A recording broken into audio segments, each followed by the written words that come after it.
Hello world of YouTube and welcome to the listening log update for June of 2019. I have another 10 records to talk about this month. I got through some personal things I wanted to get through that were new, some requests, and some shit from my backlog that's been kind of sitting dormant for a couple months. So let's just dive on into it. Automatic. I gotta have it. I've been hyped for this one. Y'all know I love me some Denzel. I love me some Denzel Curry. I think he's one of the best rappers to come out of the Florida scene. And on Zoo, it sees him paying homage to the Florida rap scene in a big way. A lot of the instrumentals on here have this very contemporary twist on a vintage feel. There's some bona fide booty-shaking anthems on here. This is a fantastic transitional piece from his more experimental Taboo to whatever he's setting up next. A lot of it feels very catchy and poppy in a great way. I love the hooks on Ricky and Speedboat. I love how even almost vibrant and fun he's having on a track like Caramart or Automatic at some points. It's got its faults. You know, I hate the pacing of the record. I think that the back-to-back interludes kind of bogs down the back half, and some of the features aren't as good as some of the others, like Rick Ross. I get why Rick Ross is on Denzel projects, but I think that he's one of the weaker elements to show up on a Denzel project, personally. But this is still a very fun record that I'm hoping leads to Denzel having a little more fun on his next couple of releases. Not that it wasn't present on like a Taboo with the Gray section or on Imperial in some aspects, but he seems like he's having the most fun here than he's had in a while, and I'm happy to hear it. This is actually a really good summer record too. I like the very drenched production that again kind of sounds like a modern twist on that whole Florida scene. I get some real vintage 90s Miami out of some of the instrumentals here, and it's fucking great. Yeah, I give this thing like a 7 out of 10. It's a solid fucking record. Really fun release, and one that I'll be spinning as the sun continues to melt my face. On the flip side of that, the Jonas Brothers came back in 2019, an artist that I've never really had any interest in. They were kind of in that period where I stopped really listening or watching a lot of stuff on like the Disney Channel and stuff, and so I never really listened to the Jonas Brothers when they were hot shit. I've heard Nick Jonas's solo work, and I've heard stuff from DNCE, and I think that they've done a good job at setting themselves apart from that earlier era. And I thought it was interesting for them to come back. It doesn't seem like it's just a nostalgia grab like a lot of comebacks do in some instances, especially stuff that's in this scene. But my issue with this record is that they've made every pop trope from the last like 3 years in one really mediocre project. Sucker is just what was that, the Portugal the Man song, Feel It Still. Sucker is just Feel It Still. I think it's Happy When I'm Sad is just, or no, Love Her is just Love Yourself by Justin Bieber. There's a lot of stuff on here that feels very just trendy, but like dated trendy. It's stuff that people aren't doing now, but what was hot a couple years ago. This whole album just feels like the Jonas Brothers playing catch up. And it's not terrible. Like, it's produced fine, it's produced competently, it sounds like a decently produced pop record, and I feel like that the brothers sound better together than they do apart, personally. While I've had similar issues with some of the pop songs that they've done in their own, it at least feels well put together in this record. It's competent here. It's not something that, again, I would say I wholly love. I haven't revisited this thing as much as some of the other records I've checked this month. It's not going to be on the worst list, but I do think that it is one of the most mediocre records I've checked out all year. I give this thing like a 5 out of 10. It's not, again, not terrible, not the worst thing in the world, but it is very, very underwhelming. We're just numb. I think it's interesting that Silversun Pickups ever decide to drop a record outside of the fall, because fall is their aesthetic. Really the only record of theirs that I feel like isn't very fall-centric in their sound is Better Nature. That's more of a spring record. But even on Widow's Weeds, with the way that Butch Vig really makes him sound like the Smashing Pumpkins, which is a hindrance, in my opinion. I know that Silversun pickups get thrown around as compared to them because of their vocalist timbre and because of their kind of intrinsically tied to a similar genre. They've done a good job at setting themselves apart, in my opinion. You know, I've been a big defender of these guys throughout this entire decade, pretty much, and I still love records like Carnivas and Neck of the Woods. I like their earlier stuff a lot. And Widow's Weeds is a great step up from Better Nature, a record that I enjoyed when it came out, but I don't think that I've revisited as much since it's dropped as much as I have their earlier work. And then the biggest thing that does set this thing back is its production. I think Butch Vig just makes their guitars sound too Pumpkins-esque. I like the atmosphere they're tapping into on here. I actually really like the more toned-back moments like Freakazoid and Bag of Bones. I think those are fantastic acoustic cuts. This record's strengths are, like a lot of, I almost said Smashing Pumpkins, like a lot of Silversun Pickups records, are the more energetic cuts, like the phenomenal closer We Are Chameleons, which that and Neon Moon do a really good job at throwing in a little more synth flourishment. While synthesizers were a big element on a handful of the last couple of records, I think that it's utilized in a much different way on here that I actually fucking love. I like that their synth tones on here and the way that it's integrated into their sound are more energetic in nature, and it doesn't sound like just another texture for them to bury their reverb guitars in. And I still love the chemistry of this band. I love that their bass and drums play with each other fantastically, whether it's energetic or it's intimate. Their lyrics here are almost a little more memorable. They have lines that stick out more than on Better Nature, and I think the hook work on here is better than on that record. I don't think it's as good as Neck of the Woods, but I like this about as much as Carnivas, personally. I've done a discography reviewing these guys, that's why I'm speaking so in context of the discography, just to count this as kind of a discography review update, because they're the one band I've consistently kept up with updates on their discography. But I like this a lot. I think that it's a fun record. I think it's just released in the wrong time. A lot of the atmosphere on here is very change of seasons in a fall kind of way. A lot of the twinkly aesthetics that they add to this just remind me of fall, and it makes me want to get the fuck out of summer. But this is a solid record, even if it was released in the wrong time of year. I personally give this thing like a 7 out of 10. It's a fun record. It's a great record. And it's a tight record. It's a tighter record that I think I'll be listening to more than I did Better Nature, even though I liked Better Nature about as much when it came out. If it was a year ago. I can't say the same for Foxygen, Sting, Other People, though. I got into these guys with their last record, and I still haven't really listened to their first couple of records, but I've heard that this record is more in line with that. And while I like some of the ideas here, and I think that they kind of make almost an 80s glam record in 2019, I think that the instrumentation and the production suits tracks like Face the Facts and The Thing Is.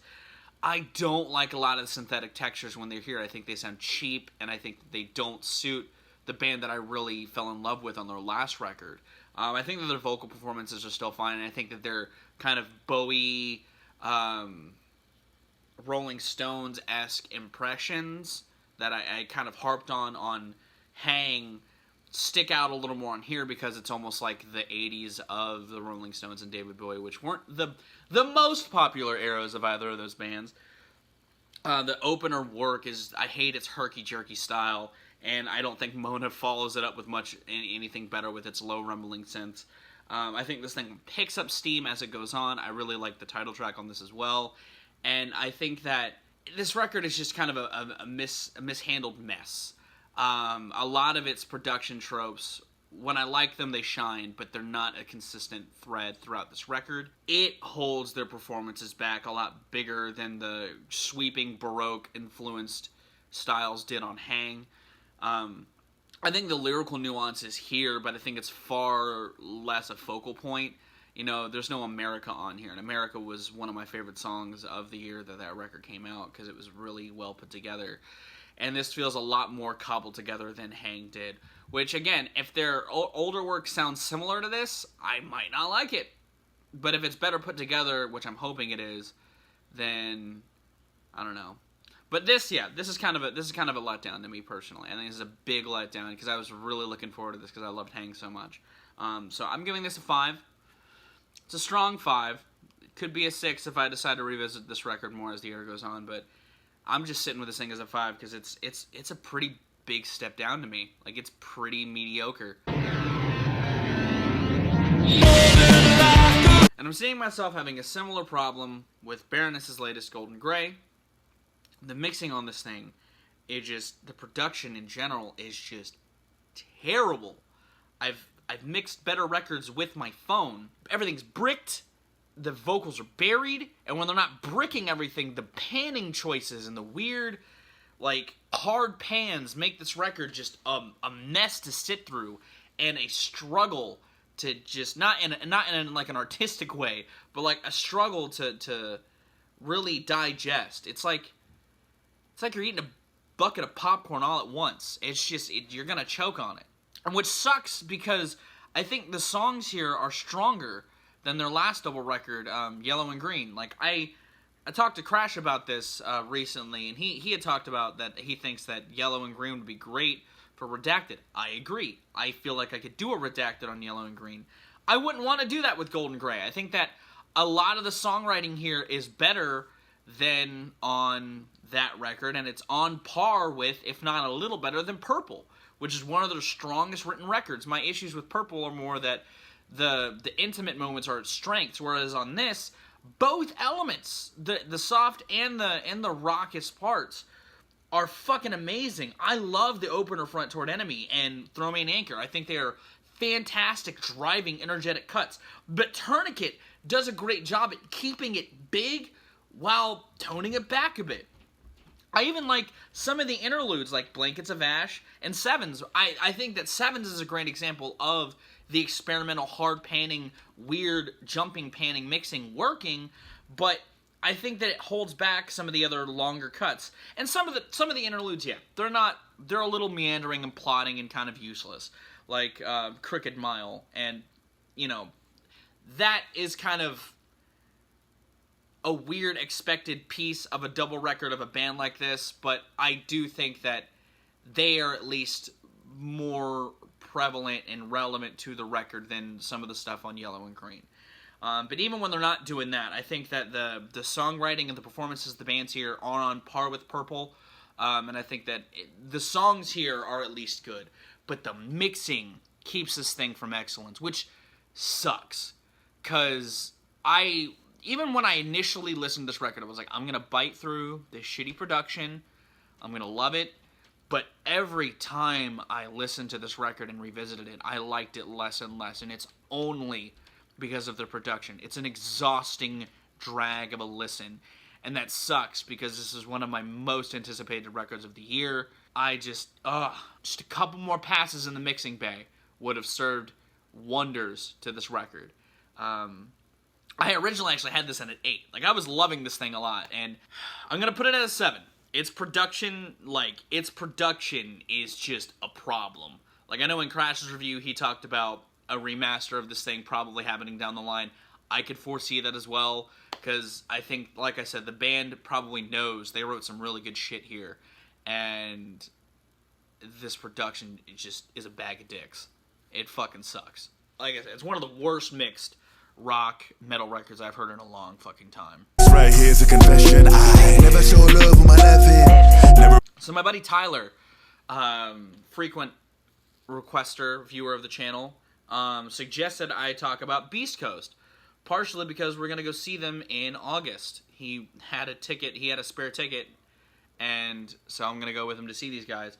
And honestly, I was hyped to check this out, because I love, you guys know, maybe you don't, I love Flatbush Zombies, and I like Joey Badass, and a lot of the other dudes associated with this group. The Underachievers and Pro Era, I don't listen to as much as Flatbush, but I like every collaborator in this, and I was excited for this project, and I think it's dope. I was anticipating a little more hypeness, because while Flatbush and Joey do some laid-back, chill shit, for its title, I was expecting something a little more energetic. And I'm not upset at the lack of, like, overabundance of, like, hype shit. I actually like a lot of the laid-back atmospheres on here, and I think that it suits this project. I think that where this record excels especially are a lot of the verses. Like, Zombie Juice actually impressed me a fuck ton on here. Not to say that he was one of the weaker moments of Flatbush Zombies, or one of the weaker members of Flatbush Zombies, but something about working with this huge group of people just brought out some shit in everybody. Like, even Joey, a dude that I would say is one of the better rappers to come out of this decade, he taps into this shit, and he does it really, really well. I've heard people say that there's too many cooks in the kitchen on this record, because there's a lot of people here, and there's a lot of conflicting personalities, but I would disagree to a large degree. There's some tracks where that's kind of the case, where it just kind of feel like people are a little on autopilot, but, dude, I mean, Snow in the Stadium, like fucking Michi Darko on there, kills it. I love the atmosphere on Distance and Desperado. I think that everybody here has their moments where they shine, and they shine bright, you know? I love, again, the chill, laid-back instrumentals. I love a lot of the tone. I love a lot of the vibe. It's a vibe record. You know, this is not a record that you're kind of bumping to get into some, you know, dumb shit. This is the record that you kind of just roll one to, smoke it in your ride through the night. Perfectly fine with that. There's a lot of hip-hop records where I think try to do that. That's a big part of the scene right now, and I think these guys tapped into it in a way that works, at least to me personally. And that could be a kind of conflicted bias, because I like a lot of the people in this group, but I think that they come together really, really well on here. I love the tone. I love all that sort of shit, and I'm giving this an 8. Like, I'm rocking with this in an 8. Mostly because, like I said, some tracks, some people are on autopilot. You know, there's some tracks where not everybody, where the kind of too many cooks in the kitchen feels kind of a piece of it. Tracks like One More Round, I like One More Round, but it's a little herky-jerky at points. It's a little, same with Puke. It's just a lot of people at once, and then not everyone gets the chance to shine. It's not like a Wu-Tang track where people kind of bleed into each other, and people kind of have this kind of distinctive piece of a puzzle. Everyone kind of bleeds together on tracks like that, but, you know, it's still really fun, still really good, still a great record to vibe to, and yeah, I fucking adore this thing. I'm fucking stoked to see them in August. I think it's gonna be a dope show. Black Midi seemed to be one of the more burgeoning stars in the scene this year. There's been a lot of hype and anticipation for their debut record to drop, and, I mean, I personally think this thing lives up to the hype. I think that on Schlagenheim they do a good job at bringing that same raw, energetic sound that was in a lot of the live performances that they were doing before this record was, you know, before this record dropped, in a splendorous fashion. I think the drums are thunderous. I love the drums on 953. I love how tight 953 sounds, given its really abstract structure and length. I think they keep it really loose in the best way possible, and that's a great kind of epitomization of their sound to me personally. Tracks like that, Western, BM with its very weird way of constructing a sound. It's very hypnotic in nature. And their vocalist does his thing with the whole Les Claypool meets Jello Biafra thing. And, I mean, that track alone just kind of sounds like a Primus cut reinterpreted into the post-hardcore, post-punk scene, and I'm all about that. Speedway's another great example of that kind of Talking Heads-inspired, weird, loose kind of dance with a little bit of an edge scene. And they do a great job of reinterpreting and interpolating math rock idiosyncrasies into this disjointed sound, like on Near Detroit, Michigan, and the closer Duster masterfully. I think that the very abstract structure of this record also just lends it to multiple listens, because it's got breakneck shifts in style, direction, and I think they all work. You know, I've heard gripes of the production because it was produced kind of like a Block Party record, because it's by a dude who did Block Party. I totally get the hindrance for that, but I think it works for the band. You know, I think that because their drums are a big focal point, and Block Party used to be that kind of band, it suits, it works, and they do a good job at not neutering the guitars or the weird atmospheres these guys take their music, and I adore this thing. Like, CJ kind of pushed it on me to check it out this month and review it for the log, and I was like, alright, I will. I was floored. With this record, because it was so unique and interesting. I think Black Midi have potential to be one of those dudes who helped change the scene, like I've said about Kyron say, like I've said about Algiers. I think these guys have that kind of potential to do that in the coming decade, and I think that this is the kind of record I was looking for this year to kind of get me excited for music for the next decade, because I'm going to be real, while I've liked music that's dropped this year, it has been a weak sauce end to a decade, if you ask me. But I'm loving this thing. I'm loving this thing a lot. I'm giving it a good, stern 10. 10 out of 10. This record is amazing. Such an inventive rock record, and one that I'm hoping they follow up with in splendorous fashion. The other day for a rendezvous, long time no see, was the time she... Flying Lotus is the fucking man. You guys may not know this, but Flying Lotus is like one of my favorite producers ever. You guys know that kind of aesthetic that I have to my videos now? Very inspired by Adult Swim. Something that Flying Lotus is a big part of. I love Cosmogramma. I love You're Dead. I think they are nice, tight, instrumental, weird, jazzy, producer-centric pieces that are embodiments of a personality. And I think Flamagra is the exact same thing. I think that, yeah, it's a little disjointed. A lot of it's flashier moments are in its front half. I could easily see myself doing a redacted of this at some point to make it a much more consistent listening experience. But I think that what we have is still fucking awesome. You know, I love the Anderson .Paak track. I love More. I love Burning Down the House. I think George Clinton does his fucking thing, and he does a good job. Not George Clinton. I think George Clinton is great on that song, but I think Flying Lotus does a good job at making different instrumentals to suit the features. I think Black Balloon's reprise is fucking awesome, and it matches the sound that was on Taboo in a big way. I think Actually Virtual makes Shabazz Palace sound fucking great. Something that they haven't sounded like in a while. And even the track with Solange doesn't really sound like the other shit that I was talking about. It sounds nothing like the track with David Lynch, I'll tell you that much. But it still sounds representative of Flying Lotus. And that's one of the record's biggest strengths. Even though there's a lot of people on this record from a bunch of different backgrounds, Flying Lotus isn't lost. And that is the important thing, I think.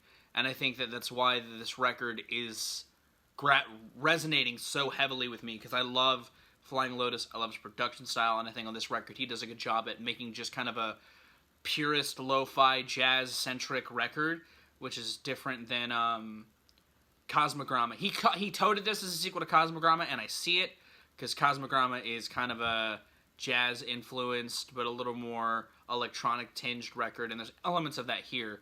But I like that he did a better job at upping the quality of the sounds on here. And even though the second half is very lo-fi, chill beats to study to and to bang your goat to, it doesn't detract from the record too much to me. I can see that being a problem for some people, and I can see how people could say it's a little lopsided, but I personally still really love this thing. I'd give it like an 8 out of 10. It's a really great release that I feel like some people are being a little too harsh on, personally. This is a request by the Yokester, the Garrett Manyoki, G Manyoki. This is his debut album, Sounds and Words, under the moniker Blackboard, and I like this record. I think it's really solid for a first outing, especially. This is a well put together project. Garrett's usually got a good taste. He sends me shit that I usually really like. And I think that there's elements of some of the stuff he sent me in this, as far as, like, I could tell that what type of music he really enjoys. And I don't think that's a bad thing. I think that's kind of everyone's first record has a lot of I like this stuff in it. But I think he does a good job at making it sound distinctive and unique. This record gives me some big 1996 feels, like the year 1996. I think that the production, especially, the way the guitars ring and the way that the electric guitar, like during the solo work, it sounds very alternative of the 90s. And I think that the singing style gives me some big REM, They Might Be Giants sound feels, and I'm into that. I personally really enjoy that. And it helps that a lot of the people he brought in to do lead vocals on other tracks and guest vocals and gang vocals suit his sound and his style very well. I love the track Music Isn't Dying, so let's all come near and sing our hearts away. It's got this very big, rupturous sound to it, and I like the hook on that. I think that it's one that you can kind of belt from the rafters in a big way. It suits the song topic especially. I thought the Beatles song was cute. You know, I thought that the way that you worked, and I'm speaking to you directly, Garrett, because you watch my videos. I think that the way that you interpreted and injected all of these Beatles titles and lyrics into the song was cute. I loved the harpsichord solo on that song. It was fucking cool. It was nice to hear. You know, it's a instrument very tied to a pretentious genre, and you made the instrument less pretentious, in my opinion. My biggest issue with the record, personally, is just me speaking as me. The drums. I mean, I could tell they were programmed, and that's not a bad thing. I had to do it for my record, even though I am a drummer, because it's hard to make drums in an apartment. But the mixing of the drums is what detracted it down for me. There's some tracks where it worked. One track in particular where it stood out was Time Off, the punkier cut, which was a fantastic kind of homage to the 90s skate punk scene. It reminded me of kind of that era Green Day and Offspring.